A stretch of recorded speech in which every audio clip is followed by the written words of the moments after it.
Yes, hi! Good afternoon. Araw ng kagitingan. So,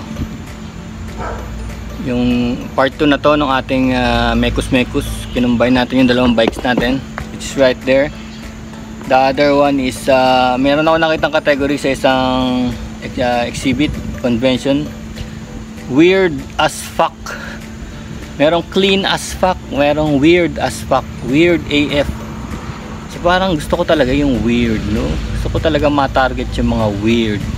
Kasi usually mga weird, yun na yung mga final categories. At saka yun na yung pagkatapos ng weird category, nandun na yung the best show bike, no? Best bike of all. Doon na lumalabas yung pagkatapos ng weird.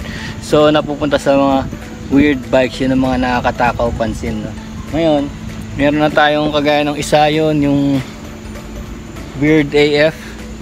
Alam nyo na yung kwento ng weird AF. This is nangyari sa CB, no? Dati panel bike, it's a CB 110, no? Pero ngayon di na recognizable. Hindi siya recognizable as any small bike. Kala ng mga tao is big bike na pinutol sa, kala nila Super 4 na pinutol sa hinati. Dahil sa manifold na yun, na pang kotse, na parang Super 4 kasi 4 intake manifold, pero actually it's for the car, kaya 4 intakes, no? Kagaya ng Super 4 intakes, 4 pistons, no? And look, catalytic converter, exhaust, 4 exhaust. So akala nila 4 exhaust, pero if you look closer, yung bike naka-bolt on lang yung exhaust tsaka yung manifold. Pag tinignan mo sa malayo is a weird, no? So kinompensate lang siya by pinalalaki yung gulong para magmukhang weird, no? Talagang hindi mo malaman kung anong bike. Actually ang giveaway niyan dati is the shock absorber, which is red. Kasi parang CB 110 lang ang naglagay ng red na shock. Kaya talagang off siya, parang pangit, parang all black, tapos bigla nagkaroon ng red, no? So in-sprayan ko na. So ngayon wala na talaga siyang revelation na ano siya, CB 110 or a small bike, unless yung mga dating owner ng CB marirecognize nila to. Usually yung mga dating owner ng CB nare-recognize nila from here, kasi yung tangke is original CB tank. Yung seats is custom seat. So tires, so yung tires 130 sinaksak. Before dito naman tayo sa weird AF. Ito naman yung isa. This is the hindi naman to ma-recognize ng mga tao. This is a Wave.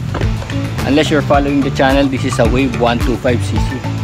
Yung mga Wave ngayon is nabibili sila under 20k, no? Yung mga Honda Wave, best bike in the world. Almost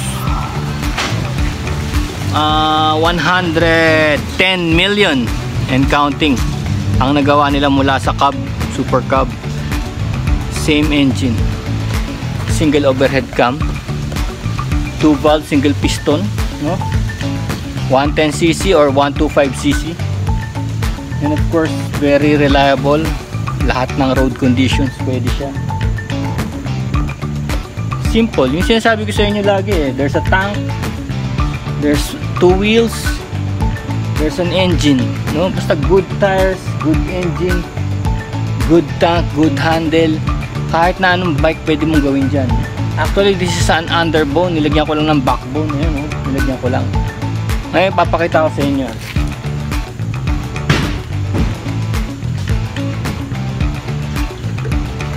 This is a CG tank, no? CG 125 tank, CG. I think CG is from other brands, no? CG 125. This is an imitation. Sobrang mura nito eh. This is less than 1,000, no? Bumili ko nito, akala ko pwede kong gamitin sa mga projects ko like this one, pero it's not me, no? Hindi siya weird eh, kasi standard siya. Wala siyang ka-weirduhan, standard siya. Kaya ang ginawa ko, this is me. Ayan, yung tank na yan. Itong tank na to is 1973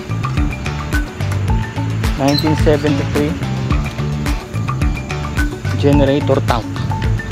1973, may sarili pang filter. Ayan. This talaga is original. Now we talk about the latest version of the Yamaha. Yamaha is may lumalabas ngayon PG1. PG1 off-road looks like this. All-terrain. Pero alam niyo kung bakit gusto ko ikumpara siya sa ganitong mga bikes. Kasi that all-terrain is 115cc. 115cc, mas malakas pa to. This is 125. Yun, 115.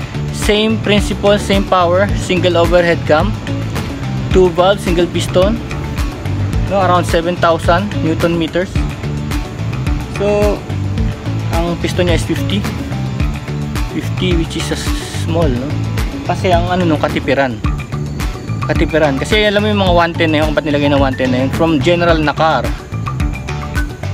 to Dingalan Aurora. General Nakar, Rizal, Dingalan Aurora, kaya yung 4.6 liters, sobra pa yun.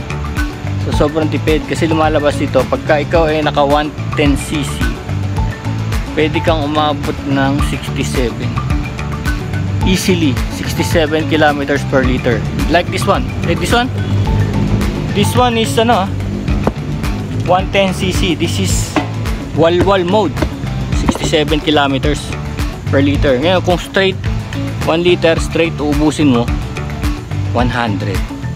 Believe me, 100 kilometers straight road, takbo kang 50, takbong 50, straight all the way, highway 100, papasok to. Pero pag walwal mode, kaya ng mga ginawa ko sa Baguio using this bike is 67. Pero that is all standard pa. Pero kasi pag pinapalitan mo yung mga exhaust, gulong, nawawala na yun. Nagiging na siya, magastos. Kasi mabigat yung gulong, tapos nag-open pipe ka, so maraming sayang na gasolina. So kung sa katipiran lang, marami nagagawa yung mga pipes na standard. No, ngayon, anong gagawin natin dito para maihabol natin sa PG1? Kasi alam niyo yung PG1, maganda siya, kaya lang 98,000. At 115cc, 98,000. Ngayon, kung may pera kayo, pwede yun, no? Pero meron naman diyang CT125, merong CT110, di ba? Merong ganon. Pwede kayo mamili na ganon. Kasi importante rin yung pagka bumabiyahe sa mga gubat, yung displacement maliit dapat para hindi ka maghanap ng gasolina. Yung gasolina mo, marami ka nang mararating. Hindi kagaya ng mga big bike, no? Tapos yung syempre yung handling dahil mamputik, no? So ang gagawin natin dito sa bike natin na to, tractor tires. Dapat ako ng tractor tires. Of course, binalik ko yung stock dahil wala pa rin gaganda sa stock kung papasok ka rin lang sa gubat, no? Yung seats, marami akong seats dyan, pero let's stick with this for now, no? Tapos lalagyan ko rito ng box dito, babalik ko yung dito yung box. And of course, we're gonna use this tank 1973. And of course, konti lang laman na ito, no? Siguro mga 2-3 liters. Tignan ko kung may babalik ko yung dati kong tank dito sa ilalim para dalawa. Pero andyan pa naman yun, eh. May tank dito, may tank dito. And of course, the engine nito is pristine, di ba nabubuksan since 2007. And of course, dito, ito yung bago kong ano rito. Ito yung bagong pauso, this one. This will be a basket. Ito lang ang meron nito sa ganitong category. May basket. Lalagyan ko to ng mga brace, mga bones, para dyan na ilalagay yung mga tent, yung mga cooking utensils, no? Hindi na actually sa side bag, kundi nandito na sa body niya. Nandyan. Dito sa loob nito, magiging basket to. So pauso ko yun, no? Yung basket. Of course, itong manibela, I'm convinced okay siya, kaya lang gumagalaw. Ayusin ko, baka ibaba ko, tanggalin ko na ito yung mga ibang networks dito. And of course, this light is not good for forest. So tatanggalin ko na rin yan, ipapalit ko yung mga auxiliary lights. Marami ako dyan. This is baka ilipat ko na lang sa iba. Tatanggalin ko yan. So that's the plan. Of course, the tires will be tractor tires. Itong forks, maybe I retain the forks, pero meron ako isang fork na up to here. Alam mo yun? Parang pamoto ko. Tignan natin kung anong relevance nun, kung may maganda bang magagawa. Yun. So yun ang gagawin natin. Kasi kompleto naman to eh. Lahat to kompleto. Meron tong mga signal lights, stoplight, brake light, kompleto. Charging system nito, ayos. Makakakuha kayo nun sa halagang 20,000.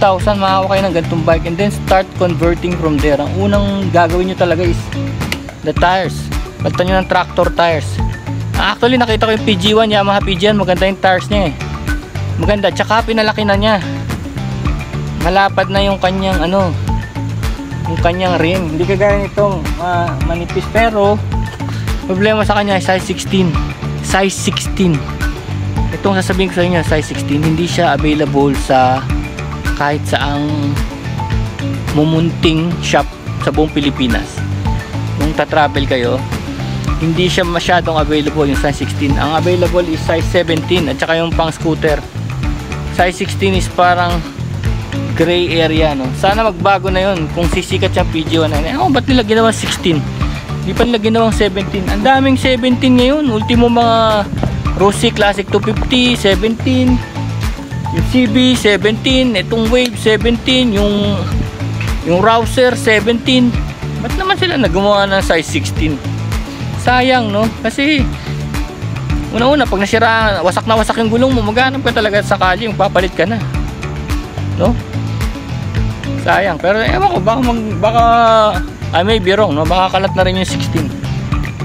Kasi ang pinag-uusapan dito, emergency situations, no? So yun ang gagawin natin dito sa mga weird bikes natin. This is chapter 2. Hopefully magawa natin lahat yun soon.